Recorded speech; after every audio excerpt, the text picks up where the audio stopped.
لقد كان لكم في رسول الله أسوة حسنة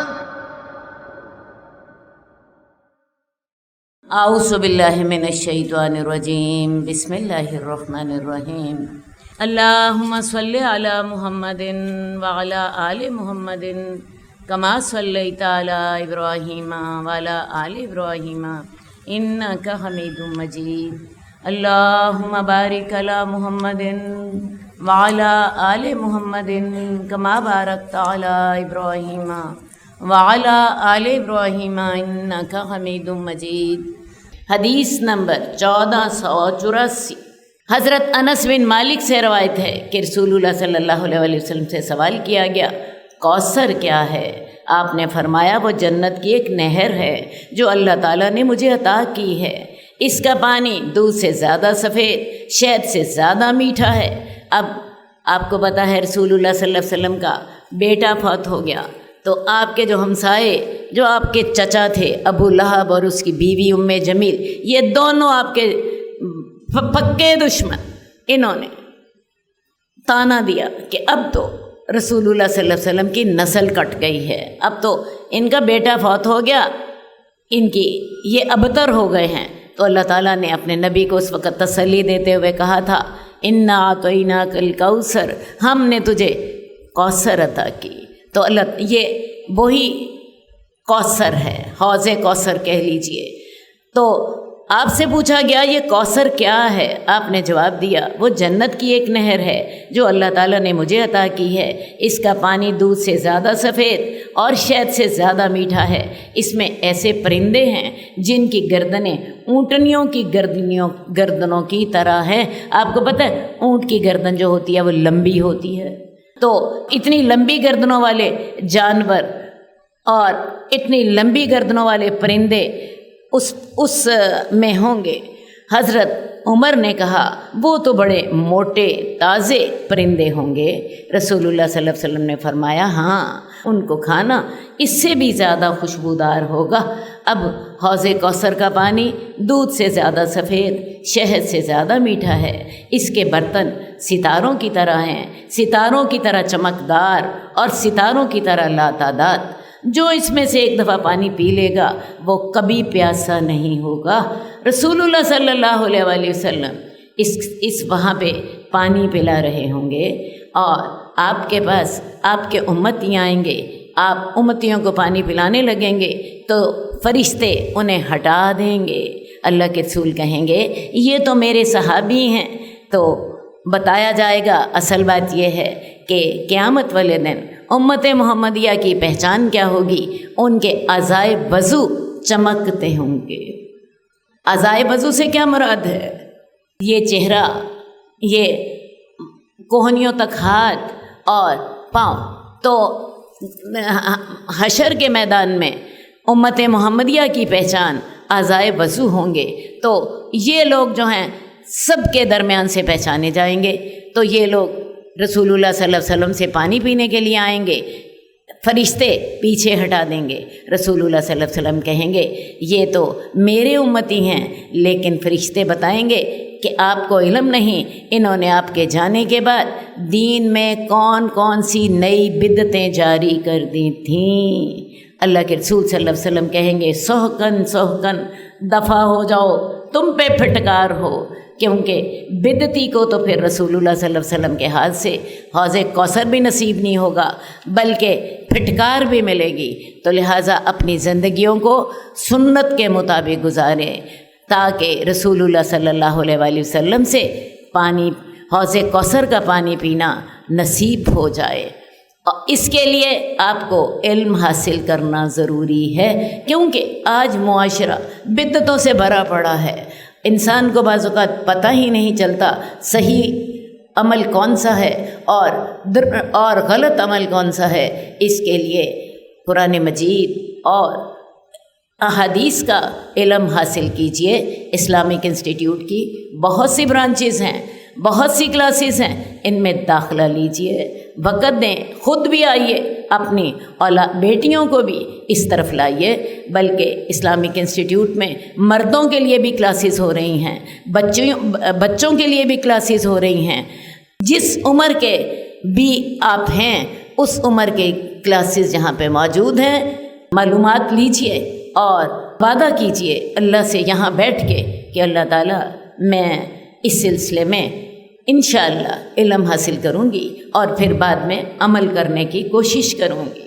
حدیث نمبر 1487، ابو حسان کہتے ہیں کہ میں نے حضرت ابو ہریرہ کو بتایا کہ میرے 2 بیٹے فوت ہو گئے ہیں، اب تم مجھے رسول اللہ صلی اللہ علیہ وسلم کی کوئی ایسی حدیث بیان کرو جس سے مجھے فوت شدگان کے بارے میں تسلی ہو جائے۔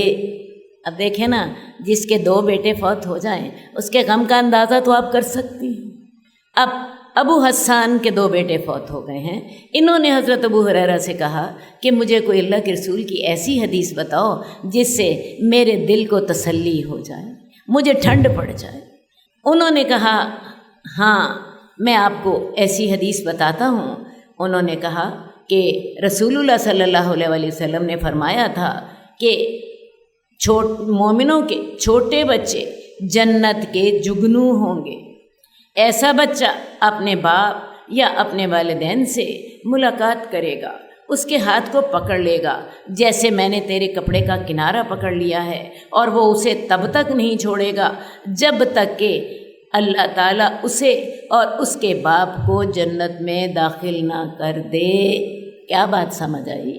یعنی مسلمانوں کے جو فوت شدہ بچے ہیں، جب کہ ان کے والدین نے اس پہ صبر کیا ہے تو وہ جنت کے جگنو ہوں گے، وہ جنت میں ادھر ادھر اڑتے پھرتے ہوں گے۔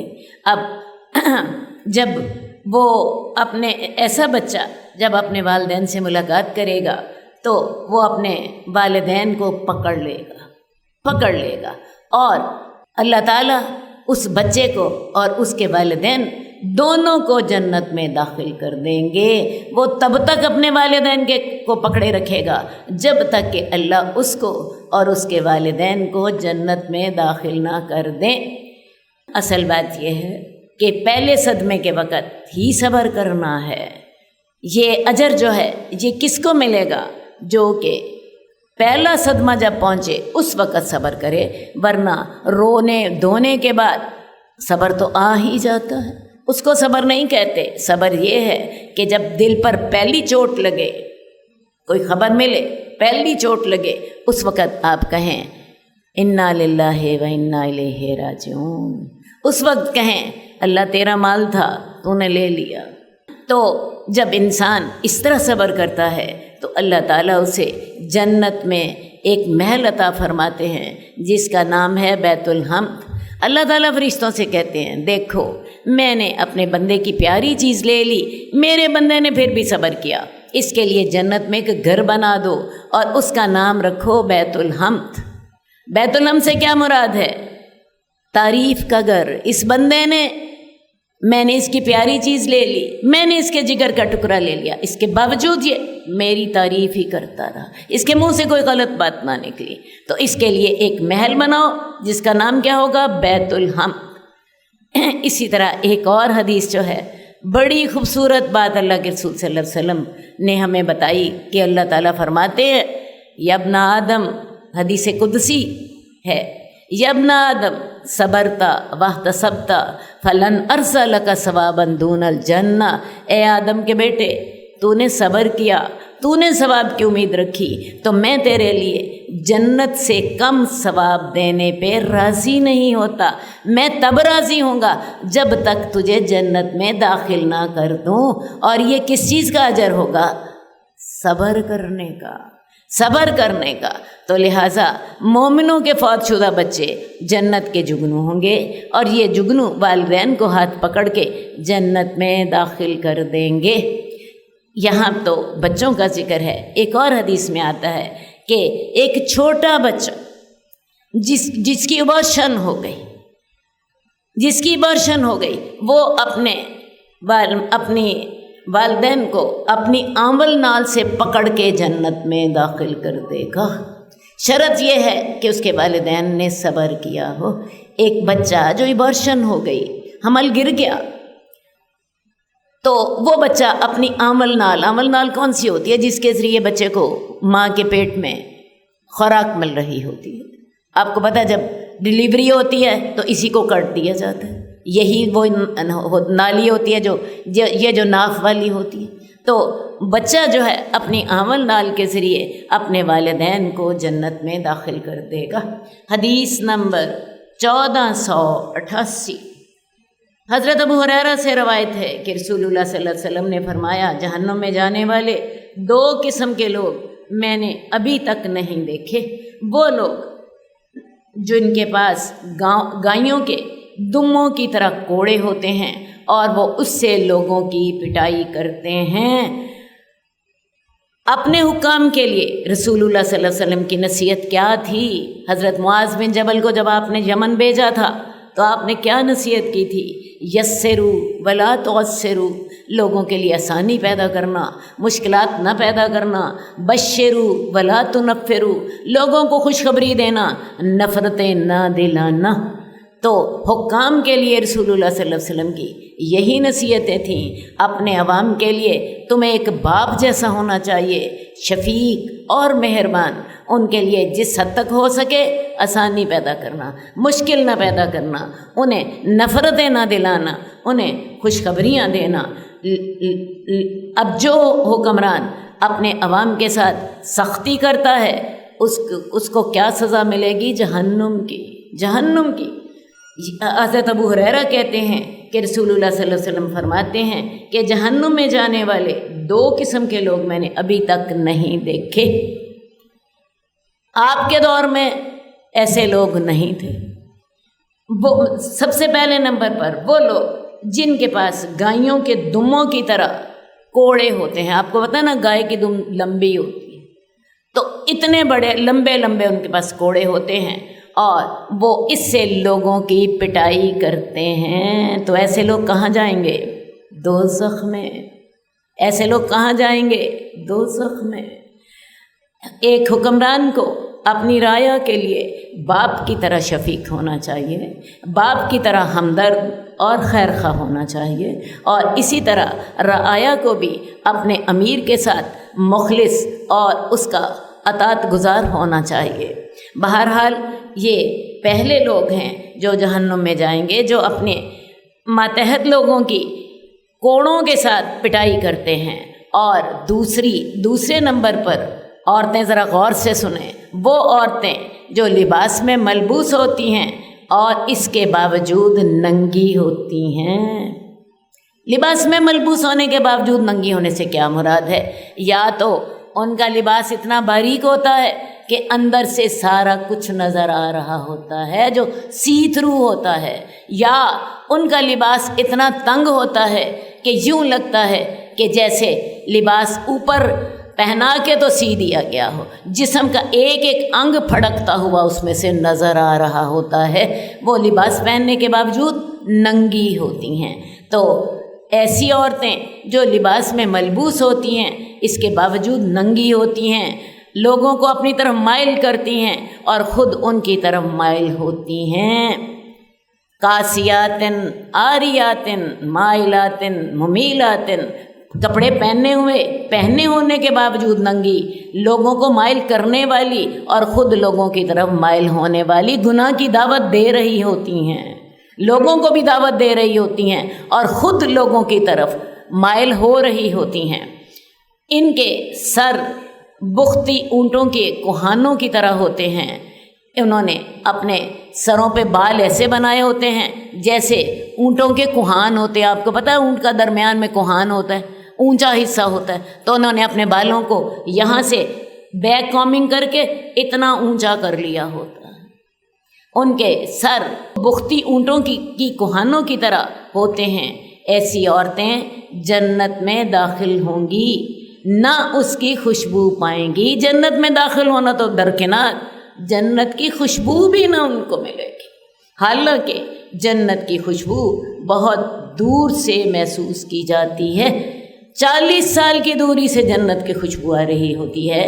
تو جو عورتیں مائلاتن ممیلاتن کاسیاتن آریاتن ہوتی ہیں، کپڑے پہن کے بھی ننگی ہوتی ہیں، لوگوں کو اپنی طرف مائل کر رہی ہوتی ہیں، لوگوں کی طرف مائل ہو رہی ہوتی ہیں، خوب پہن اوڑھ کے باہر نکلتی ہیں، 16 سنگھار کر کے دلہن بن کے باہر نکلتی ہیں۔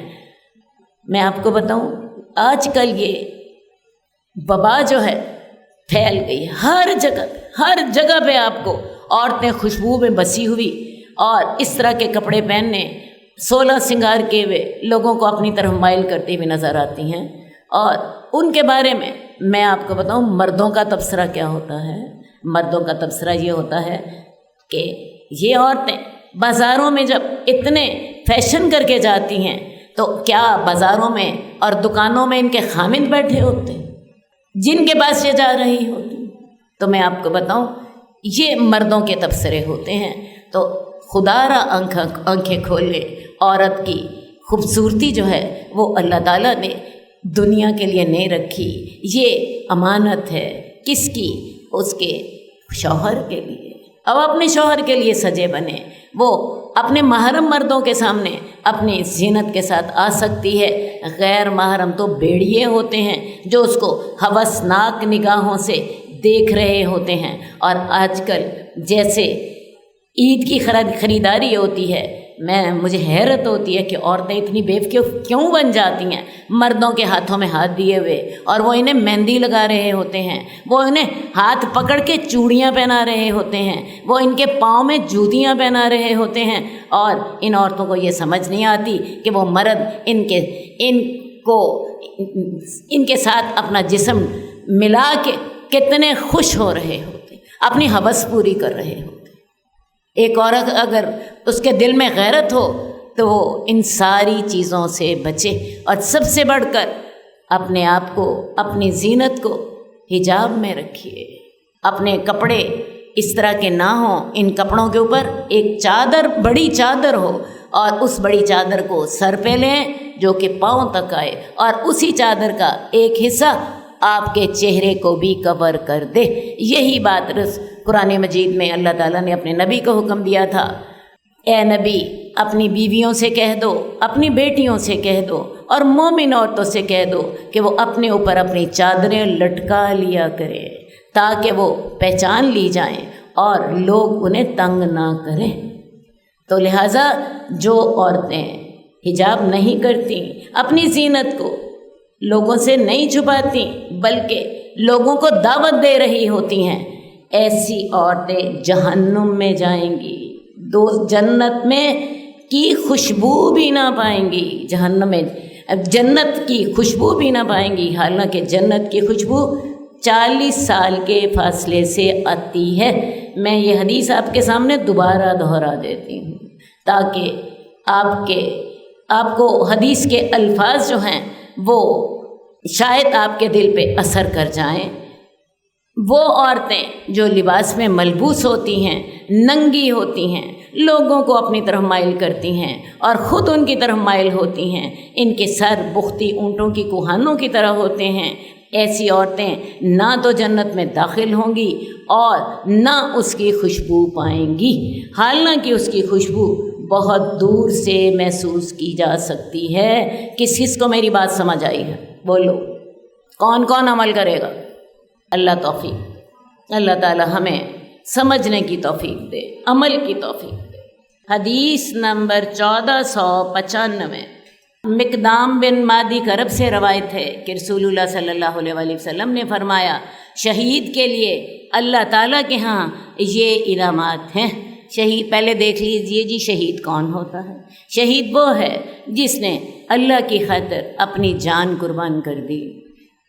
تو شہید کے لیے اللہ کے ہاں یہ انعامات ہیں، خون کے پہلے قطرے کے گرتے ہی اسے بخش دیا جاتا ہے، اللہ اس کے گناہ جو ہیں معاف کر دیتے ہیں، وہ جنت میں اپنا ٹھکانہ دیکھ لیتا ہے، اسے ایمان کے زیور سے آراستہ کیا جاتا ہے۔ نمبر 4، 72 موٹی آنکھوں والی حوروں سے اس کا نکاح کر دیا جائے گا۔ نمبر 5، اسے عذاب قبر سے محفوظ رکھا جائے گا، لہٰذا جو شہید ہے اسے عذاب قبر نہیں ہوتا۔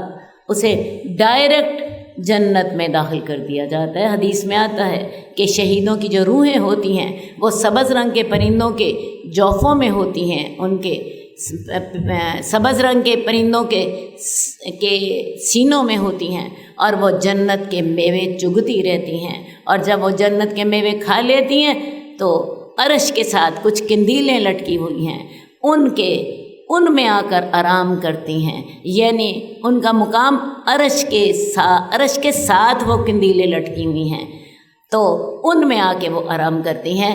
یہ درجہ ہے شہید کا۔ حدیث میں آتا ہے کہ کوئی شخص مرنے کے بعد دنیا میں آنا پسند نہیں کرے گا، ہاں شہید جو ہے وہ یہ پسند کرے گا کہ اللہ تعالیٰ اسے دنیا میں دوبارہ بھیجے، وہ دوبارہ شہید ہو اور پھر وہ جنت میں آئے، کیونکہ جو عزت اور جو مقام اسے جنت میں ملے گا اس کی وجہ سے وہ دوبارہ دنیا میں جا کے شہید ہونا پسند کرے گا، تو اسے عذاب قبر سے محفوظ رکھا جائے گا۔ نمبر 6، وہ قیامت کی ہولناکی سے محفوظ رہے گا۔ نمبر 7، اس کے سر پر وقار کا تاج رکھا جائے گا، جس کا ایک موتی دنیا و ما فیہا سے بہتر ہوگا۔ پتہ نہیں اس میں کتنے موتی ہوں گے، اور ایک موتی جو ہوگا اس کے تاج کا وہ دنیا اور اس کی تمام نعمتوں سے بہتر ہوگا۔ اور شہید پر 8واں انعام اللہ تعالیٰ کا یہ ہوگا کہ اپنے گھر کے 70 افراد کے حق میں اس کی سفارش قبول کی جائے گی۔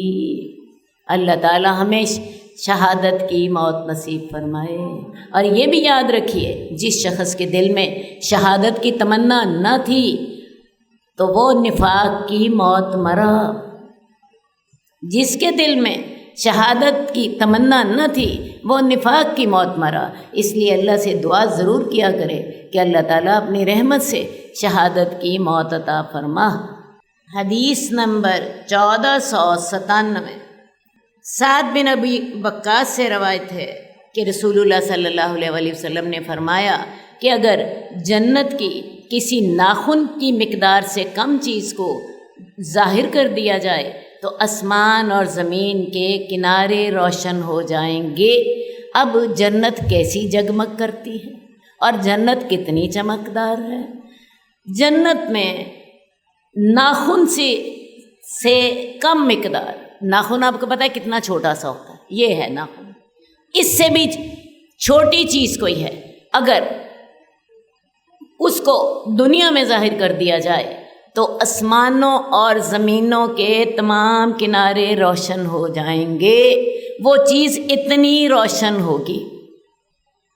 آپ دیکھتی ہیں ہمارے یہاں ٹارچ ہوتی ہے، ٹارچ کی روشنی جو ہوتی ہے کتنی جگہ کو روشن کر دیتی ہے، تو جنت کی ناخن سے کم چھوٹی مقدار کی کوئی چیز ہے، اس کو اگر دنیا میں ظاہر کر دیا جائے تو اس سے تمام دنیا، صرف دنیا نہیں، آسمان اور زمین کے کنارے روشن ہو جائیں گے۔ وہ اتنی زیادہ چمکدار ہوگی، واللہ عالم کیسی ہوگی۔ اللہ تعالیٰ نے ہمیں ہمارے دماغ کے مطابق کچھ باتیں بتا دی ہیں، ورنہ حقیقت یہ ہے کہ ہم ان کے بارے میں تفصیل کو نہیں جانتے۔ ایسی چیز ہم نے کبھی دیکھی ہو تو ہم جانے نا۔ اصل بات یہ ہے کہ جنت کی نعمتیں کیسی ہیں، جنت کی نعمتیں کیا ہے۔ اللہ تعالیٰ جنت میں وہ دیں گے کہ جس کو دل چاہیں گے۔ اور جنت کی نعمتوں کے بارے میں قرآن مجید میں اللہ تعالیٰ کہتے ہیں فَلَا تَعْلَمُ نَفْسٌ مَّا أُخْفِيَ لَهُم مِّن قُرَّةِ أَعْيُنٍ۔ تمہیں کیا پتہ کہ اللہ تعالیٰ نے تمہارے لیے جنت میں تمہاری کون سی آنکھوں کی ٹھنڈک چھپا رکھی ہے۔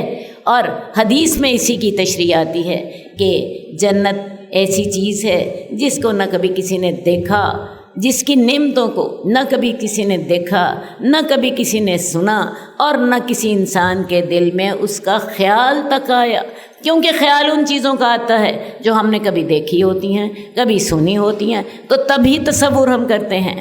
تو جنت کی نعمتیں وہ ہیں کہ جن کے بارے میں اللہ تعالیٰ نے ہمیں بتایا کہ وہ کسی نے نہ دیکھی نہ سنی، نہ کسی کے انسان کے دل میں اس کا خیال آیا، اور نہ ہی کسی کو ان کا علم ہے۔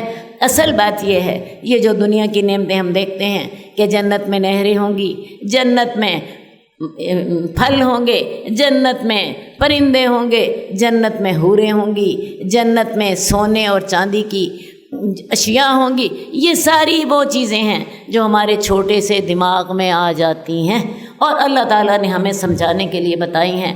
باقی جنت ہے کیا؟ جنت ان چیزوں سے بہت بالا تر ایک اور ایسی چیز ہے جو ہمارے چھوٹے سے دماغ میں آ ہی نہیں سکتی۔ اس کی مثال آپ یوں سمجھیے، اگر آپ ایک 2 سال کے بچے سے کہیں کہ بیٹا تم بڑے ہو گئے، ہم تمہاری شادی کریں گے، تمہیں اپنی دلہن بڑی پیاری لگے گی اور پھر تمہیں اللہ بچے دیں گے اور تمہیں بچے بھی بہت پیارے لگیں گے، بتائیے 2 سال کے بچے کے دماغ میں کچھ پڑے گا؟ اس کو کچھ سمجھ نہیں آئے گی کیونکہ ابھی وہ اس قابل ہی نہیں ہے۔ تو میں آپ کو بتاؤں، اللہ تعالیٰ نے ہمیں بس وہ بتایا ہے جو ہمارے چھوٹے سے دماغ میں آ سکتا ہے۔ باقی میں آپ کو بتاؤں، جنت ایسی چیز ہے جو کہ ان نعمتوں سے بہت بالا تر ہے۔ بس اللہ سے ایک ہی دعا کریں، اللہ اپنی جنت میں ہمیں داخل فرما دے۔ تو جنت کی کسی ناخن کی مقدار سے کم چیز کو دنیا میں ظاہر کر دیا جائے تو آسمان اور زمین کے کنارے روشن ہو جائیں، اور اگر کوئی جنتی دنیا میں جھانکے اور اس کے کنگن نمودار ہوں تو ان کی چمک کے سامنے سورج کی روشنی بے نور ہو جائے۔ اب قرآن مجید میں آتا ہے کہ جنتی لوگوں کو اللہ تعالیٰ سبز ریشم کے کپڑے پہنائیں گے، سندس کے، استبرق کے، اور ان کو سونے اور چاندی کے کنگن بھی پہنائے جائیں گے۔ رسول اللہ صلی اللہ علیہ وسلم کے دور میں جو بادشاہ ہوتے تھے وہ کنگن پہنا کرتے تھے، آج کل تاج پہنا جاتا ہے۔ تو اللہ تعالیٰ نے یہ ذکر قرآن مجید میں یہ ذکر کیا ہے کہ جنتیوں کو سونے اور چاندی کے کنگن پہنائے جائیں گے، ان کے موتیوں کے محل ہوں گے۔ تو لہٰذا اگر کوئی جنتی دنیا میں جھانکے اور اس کے کنگن نمودار ہو جائیں تو ان کی چمک کے سامنے سورج کی روشنی بے نور ہو جائے۔ سورج کتنا چمکدار ہے، اپنی روشنی سے پوری دنیا کو روشن کر دیتا ہے، لیکن ایک جنتی کے کنگن کی جو چمک ہوگی وہ سورج کی روشنی کو ختم کر دے گی، اس سے کہیں آگے بڑھ جائے گی، اور وہ اس طرح سورج کی روشنی کو ختم کر دے گی جیسے سورج جب نکلتا ہے تو وہ ستارے کی روشنی کو ختم کر دیتا ہے۔ اسی طرح اگر کوئی جنتی آدمی دنیا میں جھانکے تو اس کی کنگن کی روشنی سورج کی روشنی کو ختم کر دے گی۔ اب یہ بات تو ہوئی جنتی مرد کی، اب جنتی عورتیں کیسی ہوں گی؟ کیونکہ ہمیں تو یہی خیال آتا ہے ہاں بھیا عورتوں کا ذکر نہیں آیا۔ جنتی عورتوں کو اللہ تعالیٰ جنت میں دلہن بنا کے داخل کریں گے۔ حدیث میں آتا ہے کہ کوئی عورت خواہ بوڑھی ہو، خواہ 100 سال کی ہو کے مرے، اللہ تعالیٰ اسے جب دنیا میں جنت میں داخل کریں گے تو کمباری بنا کے داخل کریں گے۔ سورہ واقعہ میں آتا ہے انا انشاناہن انشان فجعلناہن ابکارا عروبا اترابا، ہم جنتی عورتوں کو دوبارہ پیدا کریں گے، ہم انہیں کمباریاں بنا دیں گے۔ وہ خامدوں سے بہت محبت کرنے والی ہوں گی اور ان کی ہم عمر ہوں گی۔ تو جنتی عورتیں جو ہیں خواہ کتنی بوڑھی ہو کے اس دنیا سے جائیں، اللہ تعالیٰ انہیں کمباریاں بنا دیں گے۔ اور اس کے بعد حدیث میں آتا ہے کہ عورتوں کو جنت میں دلہن بنا کے داخل کیا جائے گا۔ عورتوں کو بڑی تکلیف ہوتی ہے، اور مجھے اکثر عورتیں کہتی رہتی ہیں جنت میں مردوں کو تو حوریں ملیں گی، ہمیں کیا ملے گا؟ اصل بات یہ ہے کہ مردوں کو یہ پسند ہوتا ہے کہ ان کی ڈھیر ساری بیویاں ہوں، یہ ان کی فطرت میں ہے، اسی لیے اللہ تعالیٰ نے انہیں 4 تک نکاحوں کی اجازت دے رکھی ہے۔ عورتوں کو یہ چیز پسند نہیں ہے۔ آپ دیکھیے، آپ ساری لوگ خواتین بیٹھی ہیں، کوئی عورت یہ پسند نہیں کرے گی کہ میرا ایک کی بجائے میرے 2 شوہر ہوتے۔ یہ عورت کی فطرت نہیں ہے۔ عورت کی فطرت کیا ہے؟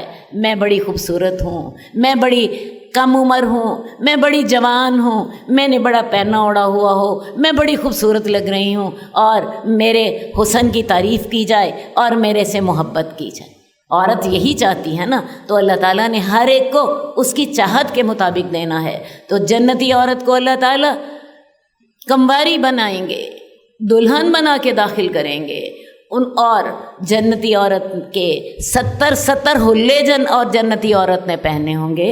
اس کی جلد اتنی ٹرانسپیرنٹ ہوگی کہ 70 حلے پہننے کے باوجود اس کی ہڈیوں کا گودا جو ہے وہ نظر آ رہا ہوگا۔ واللہ عالم وہ حسن کیسا ہوگا، واللہ عالم وہ حسن کیسا ہوگا۔ حدیث کے الفاظ میں نے آپ کو سنا دیے کہ اس نے 70 حلے پہنے ہوں گے، حلے سے مراد گاؤن، 70 حلے پہنے ہوں گے، اور وہ پہننے کے باوجود اس کا جسم اس میں سے نظر آ رہا ہوگا، اور اس کی جو ہڈی ہوگی، ہڈی کے اندر کا جو گودا ہے وہ بھی نظر آ رہا ہوگا۔ اسی طرح جنتی عورت کتنی خوشبودار ہوگی، کتنی جگمگ کرتی ہوگی۔ حدیث میں آتا ہے کہ اگر جنتی عورت دنیا کو ایک دفعہ جھانک لے تو تمام دنیا کو خوشبو سے اور نور سے بھر دے۔ دوبارہ سن لیجئے، عورتوں کو یہ باتیں بڑی اچھی لگیں گی۔ جنتی عورت اگر دنیا میں ایک دفعہ جھانک لے تو تمام دنیا کو خوشبو سے اور نور سے بھر دے، تمام دنیا چمک اٹھے گی۔ اسی طرح ایک اور حدیث میں بڑی خوبصورت بات آتی ہے کہ جنتی عورت کا دوپٹہ دنیا و ما فیہا سے زیادہ بہتر ہوگا۔ واللہ عالم اس دوپٹے پہ کیا ہیرے ٹکے ہوں گے یا کوئی ہیروں سے بھی بہترین چیز ہوگی۔ میں نے آپ کو بتایا کہ جنت میں ایسی چیزیں ہوں گی جو ہم نے نہ کبھی سنی، نہ کبھی دیکھی، نہ ان کا خیال ہی، تصور ہی ہمارے دل میں آیا۔ بس ہم نے جو سنا ہم نے اس کو اپنے چھوٹے سے دماغ کے مطابق سمجھ لیا۔ جنتی عورت کا دوپٹہ جو ہے وہ دنیا و ما فیہا سے زیادہ بہتر ہوگا۔ حدیث نمبر 1499، شریح بن عبید کہتے ہیں کہ سیدنا ثوبان حمص کے علاقے میں بیمار ہو گئے۔ اس وقت عبداللہ بن کرت ازدی حمص کا گورنر تھا۔ اس نے ان کی تیمارداری نہیں کی۔ ایک دن کلائی قبیلہ کا ایک آدمی ثوبان رضی اللہ تعالیٰ عنہ کے پاس آیا تو ثوبان نے اس سے کہا کیا تم لکھ سکتے ہو؟ اس نے کہا جی ہاں۔ انہوں نے کہا پھر لکھو۔ اس نے عبداللہ بن کرت کو، جو اس کے علاقے کا گورنر تھا، اس کو یہ خط لکھا، مولائے رسول حضرت ثوبان رضی اللہ تعالیٰ عنہ کی طرف سے یہ خط لکھا جا رہا ہے۔ حضرت ثوبان رسول اللہ صلی اللہ علیہ وسلم کے صحابی تھے، تو مولائے رسول ثوبان کی طرف سے یہ خط لکھا جا رہا ہے۔ بات یہ ہے کہ اگر موسیٰ اور عیسیٰ کا غلام تیرے علاقے میں میری طرح بیمار ہوتا تو تو ضرور اس کی بیمار پرسی کرتا۔ پھر خط کو بند کر دیا اور حضرت ثوبان نے اس سے پوچھا کیا تم یہ خط اس تک پہنچا دو گے؟ اس نے کہا جی ہاں۔ وہ خط لے کر چلا گیا اور ابن کرت تک پہنچا دیا۔ جب اس نے خط پڑھا تو گھبرا کر کھڑا ہو گیا۔ لوگوں نے کہا کیا ہوا؟ کیا کوئی نیا معاملہ پیش آ گیا؟ وہ سیدنا ثوبان کے پاس آیا، ان کی بیمار پرسی کی اور ان کے پاس کچھ دیر بیٹھا رہا۔ اب دیکھیں یہ ہوتے تھے اس دور کے حکمران۔ انہوں نے اس کو خط لکھا اور بتایا کہ تم نے میری بیمار پرسی نہیں کی ہے۔ وہ گھبرا کے اٹھا اور گھبرا کے اٹھ کے فوراً ان کے پاس آیا، ان کی بیمار پرسی کی اور ان کے پاس بیٹھا رہا۔ جب اٹھ کر جانے لگا تو انہوں نے اس کی چادر پکڑ لی، کنہوں نے؟ حضرت ثوبان نے، اور کہا بیٹھ جاؤ، میں تمہیں اللہ کے رسول کی ایک حدیث بیان کرتا ہوں کہ رسول اللہ صلی اللہ علیہ وسلم نے فرمایا میری امت کے 70,000 لوگ حساب و کتاب اور عذاب اور ثواب کے بغیر جنت میں داخل ہوں گے، اور ہر 1000 کی تعداد کے ساتھ مزید 70,000 بھی داخل ہوں گے۔ اب یہ ہے کہ جنت میں جانے والا جو پہلا گروہ ہے یہ السابقون السابقون کا ہوگا، اور ان کے چہرے 14ویں رات کی چاند کی طرح چمکتے ہوں گے۔ اب جو جنت میں جانے والے لوگ ہیں ان کے 2 گروہ ہوں گے۔ ایک گروہ تو السابقون السابقون کا ہوگا اور دوسرا گروہ اصحاب الیمین کا ہوگا۔ ان دونوں کا ذکر سورہ واقعہ میں آتا ہے۔ اب جو السابقون السابقون ہیں ان کی تعداد 70,000 ہوگی اور ان کے ہر 1000 کے ساتھ مزید 70,000 بھی جنت میں داخل ہوں گے۔ یہ باتیں تو میں آپ کو پہلے بھی بتا چکی ہوں۔ اس موقع پر مجھے آپ کو یہ بتانا ہے کہ السابقون السابقون کی جو جنت ہوگی، ان کی جنت کی ہر چیز سونے کی ہوگی، ان کی جنت کی ہر چیز سونے کی ہوگی، اور یہاں تک کہ ان کی کنگھیاں بھی سونے کی ہوں گی۔ اب کنگھی کتنی معمولی سی چیز ہے، تو السابقون السابقون کی جو جنت ہے ان کی ہر چیز سونے کی ہوگی، جبکہ اہل اصحاب الیمین جو دائیں ہاتھ والے ہیں، جن کا ذکر سورہ واقعہ میں بڑی تفصیل سے ہے، ان کی جو جنت ہوگی اس کی ہر چیز چاندی کی ہوگی، اس کی ہر چیز چاندی کی ہوگی۔ اور ان دونوں کی جنت کا ذکر سورہ واقعہ میں بھی آتا ہے اور سورہ رحمان میں بھی آتا ہے۔ تو لہٰذا السابقون السابقون کو بھی بہت ساری نعمتیں ملیں گی اور اصحاب الیمین کو بھی بہت سی نعمتیں ملیں گی۔ ہاں، سٹینڈرڈ کا فرق ہوگا۔ سٹینڈرڈ آج دیکھیں کتنی بڑی چیز ہے۔ السابقون السابقون کی جنت کی ہر چیز سونے کی ہوگی اور اصحاب الیمین کی جنت کی ہر چیز چاندی کی ہوگی۔ میں آپ کو یہ بتا دوں کہ السابقون السابقون کون ہیں؟ ہر نیکی میں سبقت لے جانے والے، اور یہی جنت میں سبقت لے جانے والے ہوں گے۔ کہیں مسجد تعمیر کرنے کا معاملہ ہو، یہ سب سے آگے ہوتے ہیں۔ کہیں جو ہے نماز تہجد پڑھنے کا معاملہ ہے، یہ سب سے پہلے تہجد پڑھنے والے ہوتے ہیں۔ کہیں آ گیا سیلاب آ گیا، سب سے پہلے سیلاب والوں کی مدد کرنے والے یہ ہوتے ہیں۔ کہیں بیمار پرسی کا معاملہ ہے، سب سے پہلے آگے یہی ہوتے ہیں۔ ہر نیکی میں یہ سبقت لے جانے والے ہیں، اور اسی لیے ان کا نام السابقون ہے۔ اللہ کی راہ میں مال خرچ کرنا ہے، اللہ کی راہ میں جان دینی ہے، اللہ کی راہ میں وقت دینا ہے، اللہ کی راہ میں صلاحیتیں دینی ہیں۔ ہر جگہ پہ یہ لوگ پہلی صف میں کھڑے ہوتے ہیں، سب سے پہلے، سب سے آگے۔ کہیں ہسپتال بننا ہے، کہیں کسی کوئی مشکل آ گئی ہے، انہوں نے دور کرنا ہے، تو جیسے یہ لوگ نیکیوں میں سبقت لے جانے والے تھے، ایسے ہی جنت میں جانے والوں میں بھی یہ سبقت لے جانے والے ہوں گے۔ ان کو اللہ تعالیٰ یہ اعزاز بخشیں گے کہ حساب کتاب کے بغیر جنت میں داخل کر دیں گے۔ اور اصحاب الیمین وہ لوگ ہوں گے جن کا حساب کتاب کے وقت نیکی کا پلڑا بھاری ہوگا۔ اصحاب الیمین وہ لوگ ہوں گے جن کا نیکی کا پلڑا بھاری ہوگا۔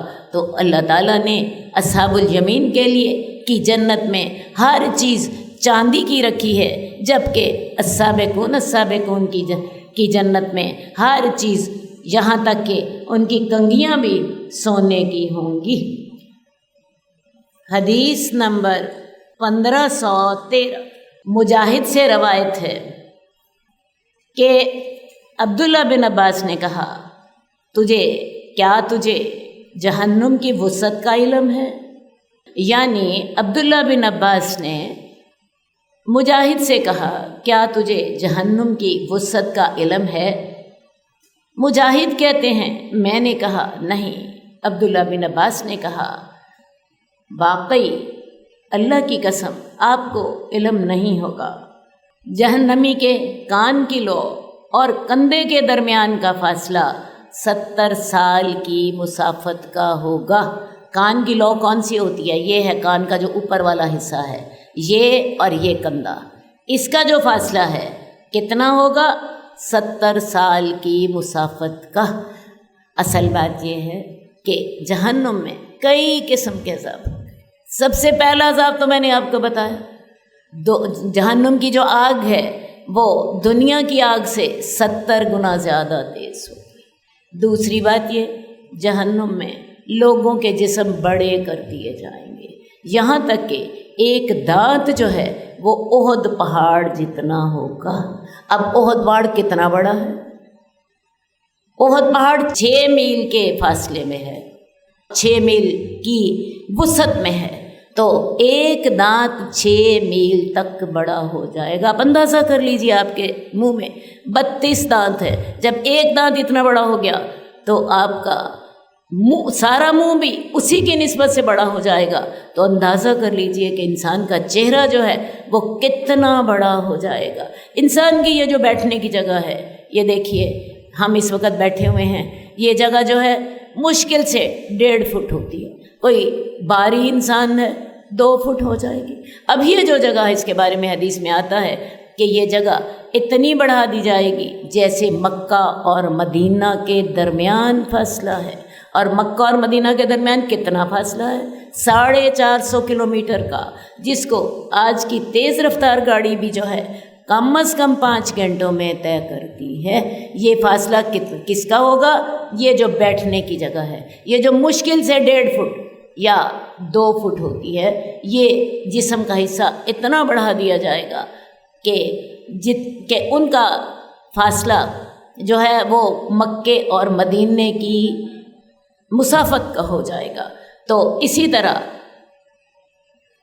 آدمی کی کان کی لو اور اس کے کندھے کے درمیان اتنا فاصلہ ہوگا۔ دیکھیں جی، اس وقت میں نے آپ کے سامنے ہاتھ رکھا ہے، یہ مشکل سے 4 یا 5 انچ ہے۔ یہ فاصلہ اتنا بڑا ہو جائے گا جیسے 70 سال کو جس میں طے کیا جا سکے۔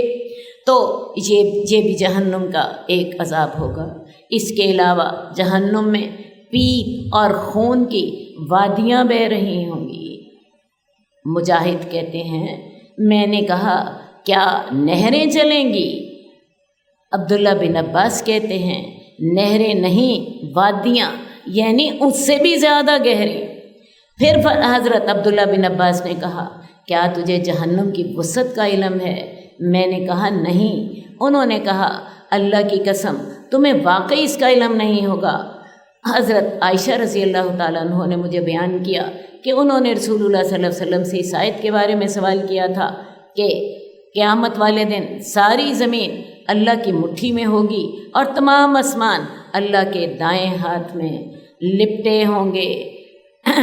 یہ قرآن مجید کی آیت یوں ہے، وَالْأَرْضُ جَمِيعًا قَبْضَتُهُ یوم القیامہ وَالسَّمَاوَاتُ مَطْوِیَّاتٌ بِیَمِینِهِ، کہ ساری زمین اللہ کی مٹھی میں ہوگی اور آسمان اللہ کے دائیں ہاتھ میں ہوں گے۔ تو اے اللہ کے رسول، ہم نے، حضرت عائشہ نے یہ سوال کیا تھا کہ اے اللہ کے رسول، جب زمین اور آسمان کی یہ کیفیت ہوگی تو اس وقت لوگ کہاں ہوں گے؟ آپ نے فرمایا اس وقت وہ جہنم کے پل پر ہوں گے، یعنی پل صراط پر۔ پل صراط کا ذکر میں اگلی حدیث میں کرتی ہوں۔ یہاں پہ میں دوزخ کے بارے میں کچھ باتیں آپ کو اور بتا دوں۔ دوزخ میں پہلی بات، آگ جو ہے وہ 70 گنا تیز ہوگی اور ایک دانت احد پہاڑ کے برابر ہوگا۔ پیپ اور خون کی وادیاں بہہ رہی ہوں گی۔ دوزخ اتنی گہری ہے کہ حدیث میں آتا ہے کہ ایک پتھر اگر اس میں گرا دو تو 70 سال گزر جائیں گے، تب جا کے وہ اس کی تہہ تک پہنچے گا۔ اتنی گہری ہے جہنم۔ اور جہنم کتنی وسیع ہے، حدیث میں آتا ہے قیامت والے دن جہنم کو لایا جائے گا، اس کے 70,000 ہینڈل ہوں گے اور ایک ہینڈل کو 70,000 فرشتے اٹھا رہے ہوں گے۔ اندازہ کر لیجئے، جیسے جنت اللہ تعالیٰ کی بہت وسیع مخلوق ہے، اسی طرح دوزخ بھی اللہ تعالیٰ کی بہت وسیع مخلوق ہے۔ اور ایک پتھر دوزخ میں 70 سال کے بعد تہ تک پہنچے گا۔ اگر کسی مسجد میں 1 لاکھ یا اس سے زیادہ افراد ہوں اور ایک جہنمی سانس لے تو جہنمی کے سانس کی بدبو اور زہر سے مسجد تمام لوگوں سمیت جل جائے۔ یہ حدیث نمبر 1498 کے الفاظ، یہ حدیث نمبر 1498 کے الفاظ ہیں۔ میرا خیال ہے میں آپ کو اصل الفاظ ہی بتا دیتی ہوں۔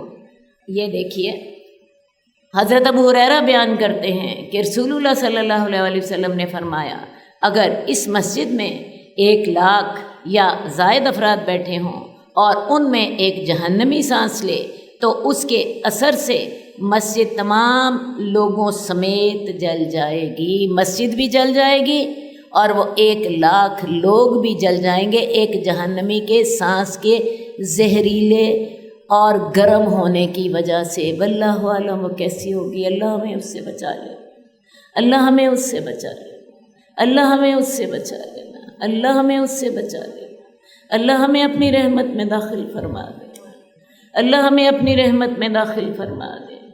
تو یہ ہے دوزخ کی ہولناکی، دوزخ سے ہر وقت پناہ مانگا کرے۔ اللہ تعالی ہمیں اپنی رحمت، اپنے کرم، اپنے فضل کے ساتھ اپنی دوزخ سے بچا لے۔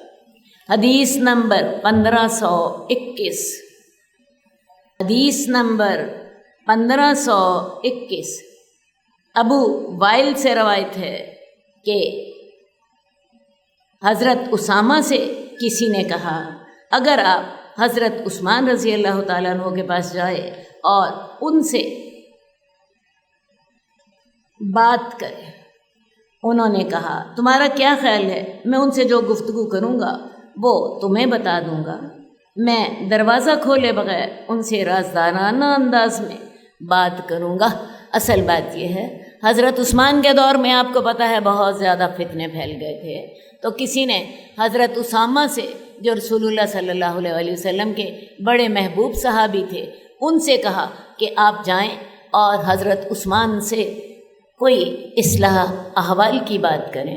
تو حضرت اسامہ نے کہا تمہارا کیا خیال ہے، میں ان سے جو گفتگو کروں گا میں وہ تمہیں بتا دوں گا، بلکہ میں دروازہ کھولے بغیر ان سے رازدارانہ انداز میں بات کروں گا۔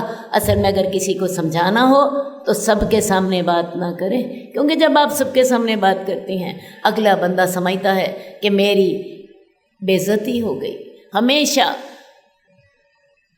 اصول سمجھانے کا اصول یہ ہے تنہائی میں کسی سے بات کریں، تنہائی میں اسے سمجھائیے فلاں معاملہ جو ہے وہ درست نہیں چل رہا، تو آپ اس کے بارے میں سوچئے۔ تو تمہارا کیا خیال ہے کہ میں ان سے جو گفتگو کروں گا میں تمہیں بتا دوں گا، بلکہ میں دروازہ کھولے بغیر ان سے رازدارانہ انداز میں بات کروں گا، کیونکہ ایک حدیث کی روشنی میں نہ تو یہ چاہتا ہوں کہ میں سب سے پہلے دروازہ کھولوں، اور نہ میں اپنے امیر کے بارے میں یہ کہتا ہوں کہ وہ لوگوں میں سے بہترین ہے۔ یعنی رسول اللہ صلی اللہ علیہ وسلم نے جو ہمیں تعلیم دی تھی اس کی وجہ سے میں ایک بات تو یہ سمجھتا ہوں کہ میں لوگوں کے سامنے انہیں نصیحت نہیں کروں گا، میں رازدارانہ انداز میں انہیں نصیحت کروں گا، اور دوسری بات یہ ہے کہ میں اپنے امیر کے بارے میں ان کی ناجائز حمایت بھی نہیں کروں گا، ان کی ناجائز تعریف بھی نہیں کروں گا۔ میں یہ نہیں کہوں گا کہ وہ سب میں سے بہتر ہیں، ان کی بھی غلطیاں ہو سکتی ہیں۔ ان سے کہا گیا کہ وہ کون سی حدیث ہے جس کی وجہ سے آپ یہ احتیاط کر رہے ہیں؟ تو حضرت اسامہ نے کہا کہ رسول اللہ صلی اللہ علیہ وسلم نے فرمایا ایک آدمی کو قیامت کے دن لایا جائے گا، اسے دوزخ میں پھینک دیا جائے گا، اس کی پیٹ کی آنتیں باہر نکل آئیں گی اور وہ چکی کے گرد گدھے کے گھومنے کی طرح اس کے ارد گرد چکر لگانا شروع کر دے گا۔ اب کیا ہوگا؟ ایک آدمی کو دوزخ میں ڈالا جائے گا، اس کی پیٹ کی آنتیں باہر آ جائیں گی، اور جیسے آپ نے کبھی دیکھا ہوگا گدھا جو ہوتا ہے، کوہلو جب چل رہا ہوتا ہے تو گدھا اسے چلا رہا ہوتا ہے، اور جیسے وہ گدھا چاروں طرف گھوم رہا ہو، چکی کے چاروں طرف گھوم رہا ہوتا ہے، وہ آدمی اپنی آنتوں کے گرد چکر لگانا شروع کر دے گا۔ اسے دیکھ کر لوگ کہیں گے فلاں آدمی تو یہاں کیوں دوزخ میں پھینکا گیا؟ تو ہمیں نیکی کا حکم دیتا تھا اور تو ہمیں برائی سے منع کرتا تھا، تو یہاں کیسے آ گیا؟ وہ کہے گا میں تمہیں نیکی کا حکم دیتا تھا لیکن خود اس پر عمل نہیں کرتا تھا، میں تمہیں برائی سے روکتا تھا لیکن خود باز نہیں آتا تھا۔ تو ایسے شخص کو دوزخ میں یہ عذاب دیا جائے گا کہ اس کی آنتیں اس کے پیٹ سے باہر نکل آئیں گی اور وہ ان آنتوں کے گرد گھومے گا۔ تو اصل بات یہ ہے کہ انسان کو چاہیے کہ جو وہ کسی کو نصیحت کر رہا ہے اس پر عمل کرے، کیونکہ اللہ تعالیٰ قرآن مجید میں فرماتے ہیں لِمَ تَقُولُونَ مَا لَا تَفْعَلُونَ، تم وہ بات کیوں کہتے ہو جو تم عمل نہیں کرتے۔ کَبُرَ مَقْتًا عِندَ اللَّهِ، اللہ کو بڑا غصہ آتا ہے کس بات پر؟ کہ تم وہ بات کہو جس پر تم عمل نہیں کرتے۔ ویسے بھی میں آپ کو بتاؤں، زبان میں تاثیر تب ہی پیدا ہوتی ہے جب انسان عمل کرے۔ اب دیکھیے رسول اللہ صلی اللہ علیہ وسلم نے ہمیں کئی احکامات دیے، سب سے پہلے خود عمل کیا، ہمیں 5 نمازوں کا حکم دیا، خود 6 نمازیں پڑھیں، ہمیں دنیا سے بچنے کا حکم دیا اور دنیا کے عیش و عشرت میں نہ پڑھنے کی نصیحت کی، اور اپنے فقر و فاقے کا کیا حال تھا یہ سارا کچھ آپ پڑھ چکی ہیں۔ تو انسان کی زبان میں تاثیر ہی تب پیدا ہوتی ہے جب انسان عمل کرتا ہے۔ تو جب انسان لوگوں کو تو نیکی کا حکم دے اور خود عمل نہ کرے، اسے دوزخ میں یہ سزا دی جائے گی۔ اللہ تعالی ہمیں عمل کرنے کی توفیق دے، اللہ تعالیٰ خاص طور پہ مجھے عمل کرنے کی توفیق دے۔ اللہ میں سارا دن لوگوں کو نیکی کی باتیں بتاتی ہوں، اللہ رب العزت میرے لیے آسانی فرما دینا، اللہ میرا مواخذہ نہ کرنا، اللہ میرا مواخذہ نہ کرنا، اللہ رب العزت میرا اس بات پہ میرا مواخذہ نہ کرنا، اللہ مجھے معاف فرما دے۔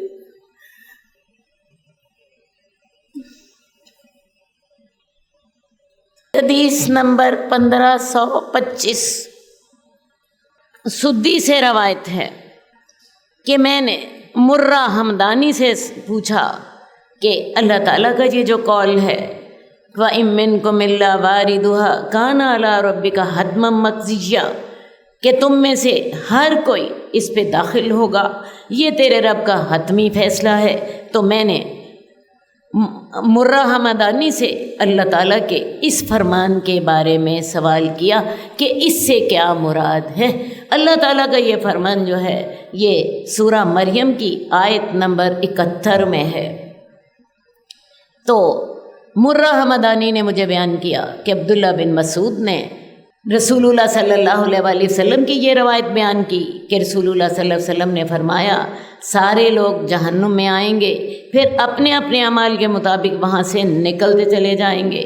اول درجے والے لوگ بجلی کی طرح، پھر ہوا کے چلنے کی طرح، پھر گھوڑے کے دوڑنے کی طرح، پھر عام سوار کی طرح، پھر مرد کے دوڑنے کی طرح، پھر آدمی کے چلنے کی طرح وہاں سے نکل جائیں گے۔ اب یہ جو آیت ہے وَإِن مِّنكُمْ إِلَّا وَارِدُهَا كَانَ عَلَىٰ رَبِّكَ حَتْمًا مَّقْضِيًّا، کہ تم میں سے ہر کوئی دوزخ پہ ضرور داخل ہوگا، یہ تیرے رب کا حتمی فیصلہ ہے۔ اب خواہ کوئی نبی ہو، خواہ کوئی ولی ہو، سید الانبیاء ہوں، ہر کسی نے دوزخ میں جانا ضرور ہے۔ اب یہی سوال جو تھا سدی نے مرہ حمدانی سے پوچھا، اور انہوں نے حضرت عبداللہ بن مسعود کی حدیث بیان کی کہ اصل میں ہوگا کیا، ہر بندہ ضرور داخل ہونا ہے اس نے دوزخ میں، یہ تیرے رب کا حتمی فیصلہ۔ اب کیسے ہوگا؟ پل صراط جو ہے وہ دوزخ کے اوپر رکھی جائے گی، بالکل دوزخ کے درمیان میں رکھی جائے گی، اور نیک نے جنت میں بھی جانا ہے تو وہ پل صراط سے گزر کر جائے گا۔ اب اللہ کے رسول صلی اللہ علیہ وسلم بھی اس سے گزریں گے، دوسرے انبیاء بھی گزریں گے، تمام نیکوں پر اس سے گزریں گے۔ اب جو اول درجے والے لوگ ہوں گے وہ بجلی کی چمک کی طرح وہاں سے گزر جائیں گے، پھر جیسے کچھ تیز ہوا چلتی ہے ویسے اس پل پر سے گزر جائیں گے، کچھ گھوڑے کے دوڑنے کی طرح چلے جائیں گے، کچھ عام سوار کی طرح چلے جائیں گے۔ اب یہ پل صراط ہے کیا؟ حدیث میں آتا ہے یہ بال سے زیادہ باریک، تلوار سے زیادہ تیز ہے، اور اس کے اوپر بڑے بڑے کنڈے لگے ہوں گے، اس کے دائیں طرف بھی اور بائیں طرف بھی، اور یہ جو گناہ گار لوگ جب اس کے اوپر سے گزریں گے انہیں جپٹیں گے، جپٹ کے پکڑ کے دوزخ میں گرا دیں گے، جپٹ کے پکڑ کے دوزخ میں گرا دیں گے۔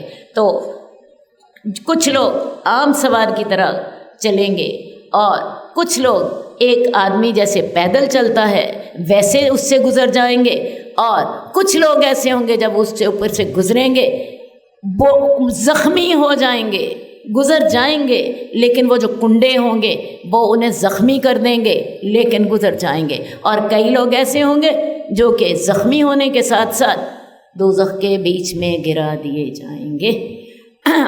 تو یہ ہے پل صراط جس سے ہر شخص نے گزرنا ہے، اور یہ ہے اس آیت کے تشریح، وَإِن مِّنكُمْ إِلَّا وَارِدُهَا كَانَ عَلَىٰ رَبِّكَ حَتْمًا مَّقْضِيًّا ثُمَّ نُنَجِّي الَّذِينَ اتَّقَوْا وَنَذَرُ الظَّالِمِينَ فِيهَا جَثِيًّا، کہ تم میں سے ہر کوئی اس پہ وارد ضرور ہوگا، یہ تیرے رب کا حتمی فیصلہ ہے، پھر ہم ان لوگوں کو نجات دے دیں گے جو کہ اللہ سے ڈرتے تھے۔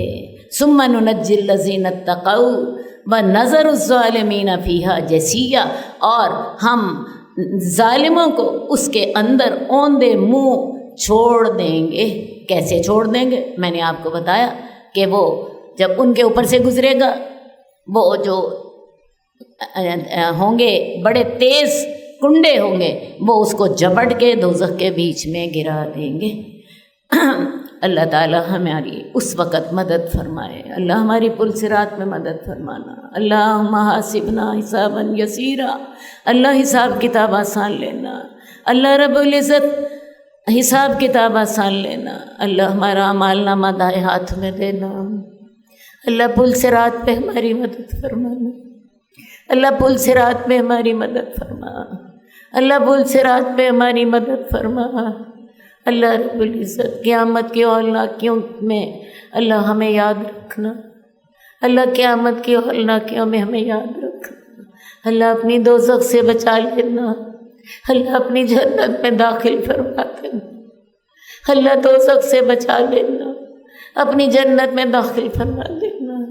اللہ یہ تیرے ذکر کی محفل ہے، اللہ رمضان کے دن ہے، اللہ تیری رحمت خزانے بڑے وسیع ہیں، اللہ اس میں ہمیں بھی حصہ عطا فرما دے، اللہ ہمیں اس میں حصہ عطا فرما دے۔ حدیث نمبر 1526 حضرت انس سے روایت ہے کہ رسول اللہ صلی اللہ علیہ وسلم نے فرمایا، قیامت والے دن اللہ تعالیٰ اس شخص سے جس کو آگ کا سب سے کم عذاب ہوگا اس سے پوچھیں گے، اے آدم کے بیٹے تجھے کیسا ٹھکانہ ملا؟ بات سمجھ آئی؟ ایک شخص جس کو جہنم کا سب سے کم عذاب ہوگا، اللہ رب العزت اس سے سوال کریں گے، ہاں بھائی تمہیں کیسا ٹھکانہ ملا؟ وہ کہے گا بدترین ٹھکانہ۔ اسے کہا جائے گا اگر تیری ملکیت میں دنیا و ما فیہا ہوتا تو کیا تو اس عذاب سے چھٹکارا پانے کے لیے وہ فدیے میں دے دیتا؟ یعنی اگر تیرے پاس ساری دنیا ہوتی، بلکہ قرآن مجید میں آتا ہے ساری دنیا سونے کی بری بھی ہوتی، تو اللہ تعالیٰ اسے قبول ہی نہیں کریں گے۔ اول تو بات یہ ہے کہ اس پاس ہوتی ہے یا نہیں ہوتی، لیکن اگر اس کے پاس سونے کی بری ہوئی ساری دنیا ہوتی اللہ تعالیٰ اس سے فدیہ قبول نہیں کریں گے۔ تو وہ اگر تیرے پاس دنیا و ما فیہا تیری ملکیت میں ہوتی تو تو فدیے میں دے دیتا۔ وہ کہے گا جی ہاں۔ اللہ کہے گا تو جھوٹ بولتا ہے، تو جب اپنے باپ آدم کی پیٹھ میں تھا تو میں نے تجھ سے بڑی آسان چیز کا مطالبہ کیا تھا۔ کیا مطالبہ کیا تھا؟ میرے ساتھ کسی کو شریک نہ ٹھہرانا۔ یہ اللہ نے کب وعدہ لیا تھا ہم سے؟ یہ وہ وعدہ الست ہے جس کا ذکر سورہ اعراف میں ہے۔ اللہ تعالیٰ نے حضرت آدم کی پشت سے آپ کی تمام جو نسل ہے اس کو عالم ارواح میں اپنے سامنے کھڑا کر لیا۔ انسان عالم ارواح میں تھا تو عالم ارواح میں ان سب کو کھڑا کر لیا اور ان سے پوچھا الست بربکم، کیا میں تمہارا رب نہیں ہوں؟ سب نے جواب دیا اللہ تعالیٰ تو ہمارا رب ہے۔ اللہ تعالیٰ نے پھر ان سے یہ بھی کہا ایسا نہ ہو کل کو تم شرک کرو اور تم کہو کہ اللہ تعالیٰ ہم نے تو اس لیے شرک کیا تھا کہ ہمارے آباء و اجداد نے شرک کیا تھا۔ تو دیکھ لو میں تمہیں اکیلے کو بتا رہا ہوں۔ سب نے اس وقت اللہ سے وعدہ کیا، یہ وعدہ کر کے اللہ تعالیٰ نے ہمیں دنیا میں بھیجا ہے۔ اب آپ کہیں گے مجھے تو پتہ نہیں ہے میرے سے کب وعدہ اللہ تعالیٰ نے کیا تھا۔ اصل بات یہ ہے کہ یہ وعدہ ہماری فطرت میں ہے، اور اس کا ثبوت یہ ہے کہ جب ہمیں کوئی تکلیف آتی ہے، کوئی مصیبت آتی ہے، ہمیں اللہ یاد آ جاتا ہے، ہمیں اللہ یاد آ جاتا ہے۔ کوئی مصیبت بڑی آ جاتی ہے ہمارے سامنے، ہم اٹھتے بیٹھتے سوتے جاگتے دل سے کیا نکلتا ہے؟ ہائے اللہ، ہائے اللہ، اللہ رحمت کر دے، اللہ بچا لے، اللہ مہربانی فرما دے۔ تو یہ ہماری فطرت کے اندر میں یہ وعدہ موجود ہے۔ جب مشکل حالات آتے ہیں تو وہ ہماری فطرت ابھر کر سامنے آ جاتی ہے، اور یہ صرف مسلمانوں کے ساتھ نہیں ہے۔ ہم کہہ سکتے ہیں کہ ہم ہر وقت اللہ کی باتیں سنتے رہتے ہیں، یہ کفار کے ساتھ جو اللہ کو نہیں مانتے ان کو بھی جب کوئی بڑی مشکلات آتی ہے تو ان کی زبان پر بھی اللہ کے الفاظ آ جاتے ہیں، وہ اللہ سے مدد مانگنے پہ مجبور ہو جاتے ہیں۔